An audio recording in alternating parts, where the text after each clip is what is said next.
People are always looking for the next big thing in order to change their lives. Things like overnight success, viral moments, and magic routines. But here's the truth. The things that can actually change your life are boring. Small, quiet, everyday habits, the kind of habits, that no one really talks about. But those same boring habits are habits that compound over time into real results.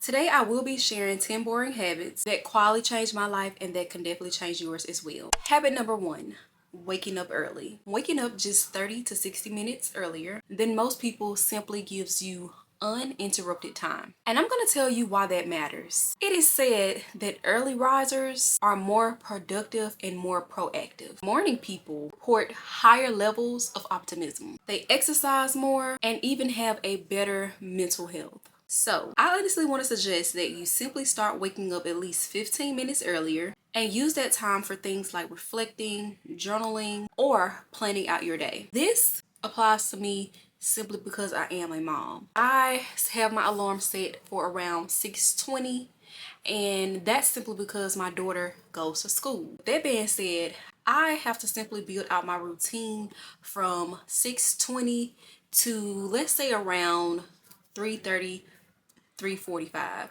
I simply break down my days and I already have my day planned based off of the time my daughter leaves home and returns back from school. And I'm not gonna lie, getting up this early was so painful, but I really did not have a choice. But I will say those quiet moments became my personal secret weapon. That time alone, I simply plan, read, or exercise to just set the tone for the remainder of my day. On to habit number 2, which is going to be journaling. Write down your thoughts, your goals, or even reflection. Even though these 3 points are not flashy, it definitely gives your mind the clarity that it needs. I can say that journaling helps improve emotional intelligence and helps manage stress. Even if you spend 5 to 10 minutes per day, reflect on what went well, what didn't, and what's next on your to-do list. For me, journaling became an outlet. I often journal, whether it's me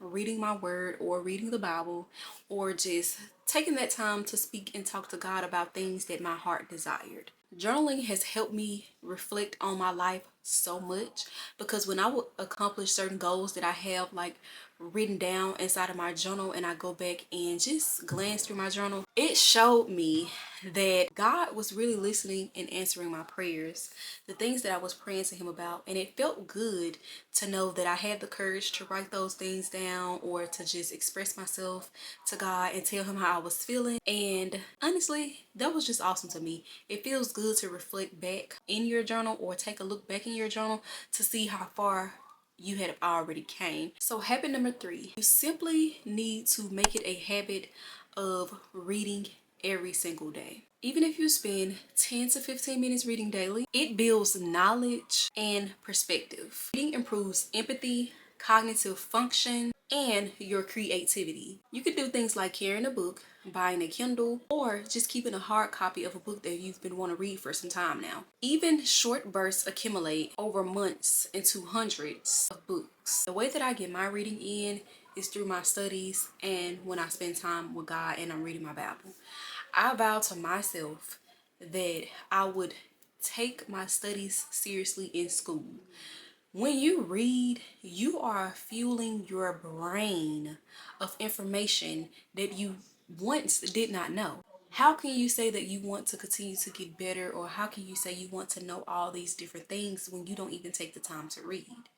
So that's what I had to instill in myself. I am in an industry in my career where I must dedicate my time to reading and learning, constantly gaining new knowledge. And so far, this has helped me tremendously understand the industry that I am in, and also helped me deeply understand my word on a deeper level. Habit number 4, making your bed. When I say I do not play about having my bed made when I get out the bed each morning, baby, when I get my daughter up at 6:20, unless I have stated or have told myself that I'm going to get back in the bed and sleep for about another hour, I'm getting up in making that bed. And when you make the bed, you are less likely to just get back in and snuggle under your covers and be like, oh, I'm just gonna bed rock for the day. Making your bed, it does seem small, right? It's almost laughable, but it creates a sense of order.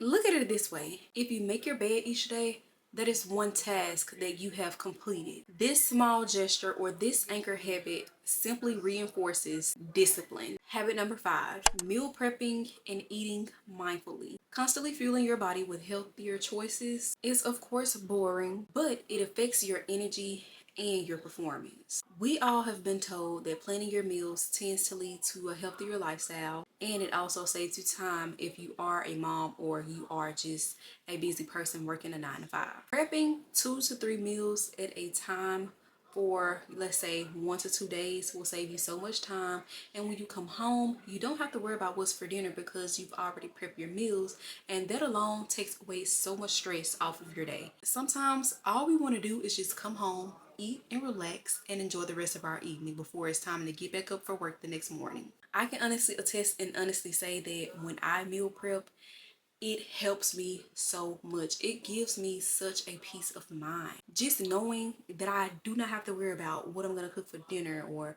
what are we gonna eat, or what time am I gonna cook. Like, it just makes my life so much easier, especially if you are also on a healthy or fitness journey.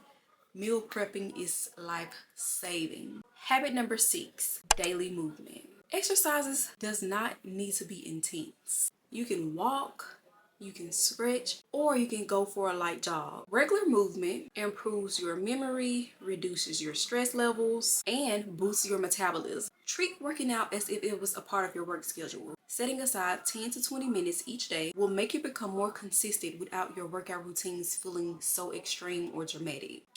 So in a previous video, I did tell you all that I did decide to cancel my membership, my gym membership that is. And reason being, I was not consistent. I had been out of the gym for a while. So I'm just like, hey, I mean, whatever it is, what it is.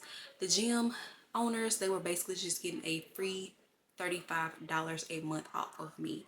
So what I did, I texted the owner. I told him like, hey, I no longer want to be a part of, like, I no longer want to keep my membership. And of course he was asking why, and I just told him and stuff like that, and I am in the process of moving. So I just felt like that was a big step for me because I don't have the mindset right now to just keep showing up in the gym. However, shortly after I did that, I did go to Five Below because I seen on TikTok that the girls were like getting their little small dumbbells and their yoga mats and different Pilates essentials from Five Below. So I did that, and for the past 3 to 4 days I have been just utilizing workout routines from YouTube, and they range from like 10 to 20 minutes, and honestly I like it. It keeps me moving. I still feel the burn. And honestly, I do see results as well. Now, you have to find someone who is more of your speed, doing more so of the things that you want to work on in your workout routine. But don't just lay around or don't just neglect your body, because health is everything. Habit number 7, tracking your spending. Budgeting is boring, true enough, but controlling your money is liberating. People who track their money are likely to be more successful at saving the funds. When I became more mindful about where my money was going, I did not do a lot of impulse shopping. I was able to put money aside or just have money sitting in my bank account. Use a simple app or notebook. Track every single dollar that you make. Knowledge is indeed power. I started tracking my expenses heavily back in 2025, and I can honestly notice a difference in how I would spend and just knew overall like where my money was going. I started opening up accounts, like different savings accounts for different expense adventures, high yield savings, Roth IRA, because I knew that, you know, it's time to get serious about my finances, so I wanted to set myself up for success. Habit number 8, limiting social media. Scrolling can become so addictive, but reducing your screen time restores your focus. You don't have to just go cold turkey. Start small. Block out time in the morning, block out time before bed, so you're just not doom scrolling. You're actually setting your phone aside, not worrying about social media, because hours can just pass us by and we aren't even paying attention, and now we have just wasted those hours that we can no longer get back when we could have been possibly doing something productive or simply just focusing and resting. Try setting limits for yourself. Replace that mindless scrolling with reading, journaling, or walks. When I cut back on social media, I had more time to actually create and not just consume. My productivity skyrocketed. Do you think I've honestly been able to just simply put out and produce so many YouTube videos because I was sitting on my phone, scrolling on Facebook, scrolling on TikTok, scrolling on Twitter? No. Habit number 9, saying no. Turning down opportunities or distractions may feel uncomfortable at first, but it preserves focus. Entrepreneurs and high achievers often credit learning to say no as critical to their success. The difference between successful people and very successful people is that very successful people almost say no to just about everything. I started saying no to things when I felt like it was not helping me reach my goals. And while I'm still kind of like struggling to tell my friends no and my family no about not doing stuff, I have like noticed the difference when you do put your foot down and just be like, hey girl, I can't do this.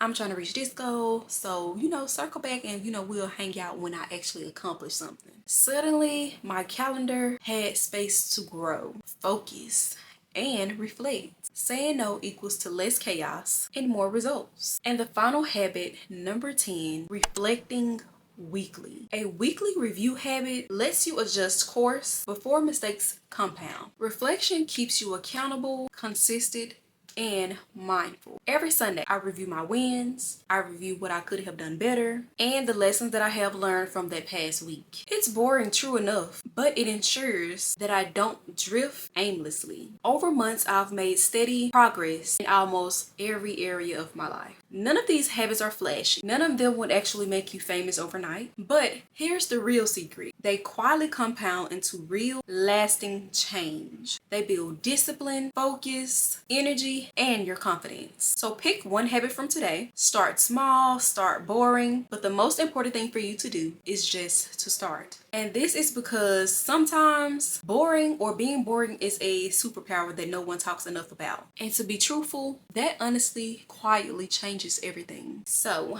make sure that you do give this video a thumbs up and a comment. Let me know that you're out there and let me know that you're watching. Let me know if you will be utilizing any of these 10 habits. And I can't wait to see the new and improved you.